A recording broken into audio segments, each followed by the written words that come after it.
In the foothills of the Appalachian Mountains, where dense forests of maple, oak, and pine stretch to the horizon, Anna and Michael Clark founded Greenhaven Wildlife Refuge. Surrounded by rolling hills and babbling brooks, the nonprofit preserve provides a safe haven for injured or abandoned animals who are never meant to be returned to the wild. Anna and Michael, both former forest rangers with 20 years of experience, knew all about the sound of the wind in the trees, the smell of damp earth, and the emergency calls of the night. After retiring, they decided to dedicate their lives to saving animals who couldn't survive on their own. One warm July evening, as the sunset painted the sky crimson, the phone rang. On the other end of the line was a rescue team, their voices shaking with anxiety. An orphaned mountain lion cub was found in a forest devastated by a recent fire. He was just 3 months old, emaciated, with a burned paw and fur covered in ash. His mother had died protecting him from the fire, and the local mountain lion population had retreated into the forest, leaving the cub alone. Without immediate help, he would not have survived. Anna and Michael didn't think twice. Grabbing backpacks with a first aid kit, blankets, formula, and veterinary supplies, they jumped into an old pickup truck and sped down a winding road surrounded by charred trees. They were met by a tiny cub curled up in a plastic crate. His golden fur was covered in soot, his eyes were dull, and his breathing was weak. Anna knelt down and carefully wrapped him in a soft blanket. "We'll name you Nora," she whispered, looking up at the star shining brightly above the forest. Michael nodded, knowing it wasn't just a name, but a promise to fight for his life. At the shelter, Nora was laid on a warm mat in a small room next to the living room. Michael tended to her burns, gently washing and bandaging the wounds, while Anna dripped formula into her mouth. The first nights were excruciating. Nora could barely breathe, and Michael whispered that she might not pull through.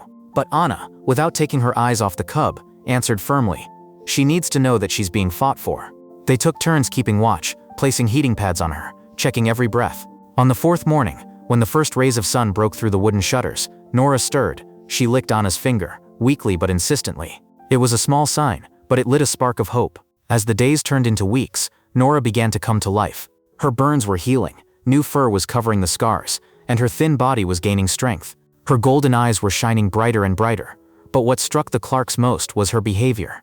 Instead of shying away from people, like most wild animals, Nora had become attached to Anna. She hobbled after her around the house, from the kitchen to the porch, even with her paw still not healed.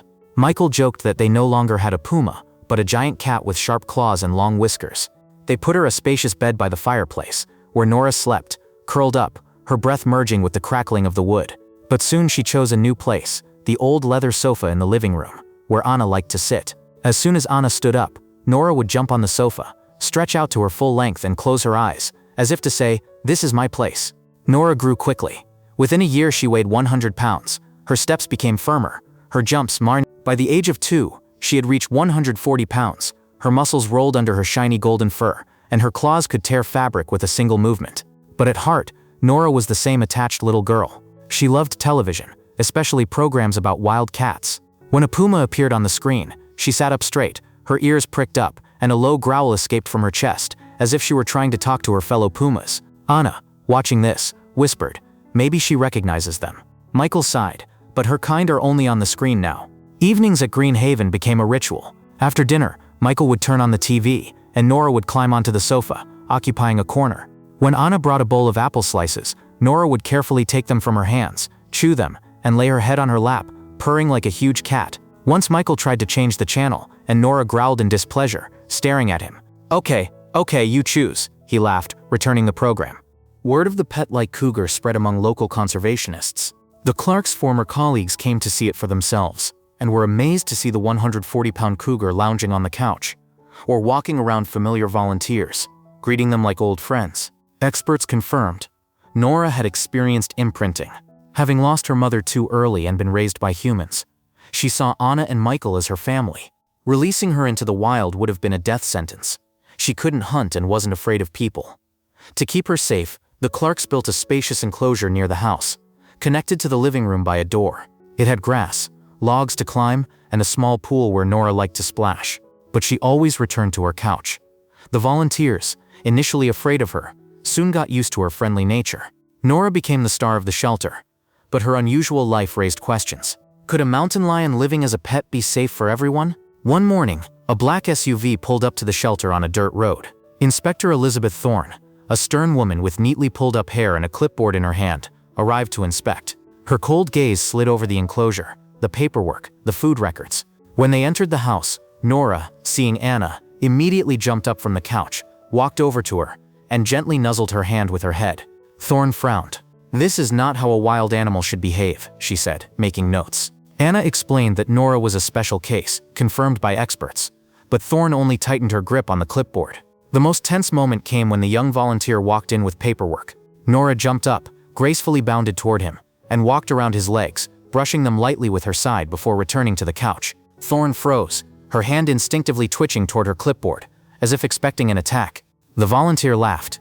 "That's how she always says hello," Anna added. "Nora isn't a predator to us, she's part of the family." But Thorne shook her head. "A cougar on the couch is against all the rules." After a long inspection, Thorne and the veterinarian who was with her went out onto the porch to discuss. Anna and Michael waited, clasping hands. Thorne finally returned. "It's not legal to have a cougar like that," she began. "But Nora is an exception. Her story is verified, and release into the wild is not possible. You can keep her, but with conditions, full behavior and health records, and an educational program so people understand why she lives the way she does." Anna barely held back tears of relief, and Michael nodded firmly, promising to fulfill all the requirements. That night, the living room was filled with warm light again. Nora lay on the couch, slowly chewing a piece of apple from Anna's hand, her purring drowning out the crackling of the wood in the fireplace. Michael looked at them and said, "Home is a place where you are understood." Nora knew that before we did. Anna smiled, stroking her shiny fur, feeling the warmth of her breath. Outside the window, the Appalachian forest lived its own life, where wild mountain lions hunted in the night. But here at Green Haven, Nora was not a predator, but part of a family. Her story became a bridge between the worlds of humans and wildlife, a reminder that compassion can rewrite the rules. In science, there is a term called imprinting, when an animal deprived of its mother becomes attached to people, losing the ability to survive in the wild. Nora became such an exception, proving that even in the strict laws of nature, there is room for unique stories where science and love find a common language, creating a home for those who do not fit into the framework. Friends, thank you for taking the time to read this story. If it touched your heart, do not forget to like and subscribe to our channel to support us. See you in the next stories about wildlife.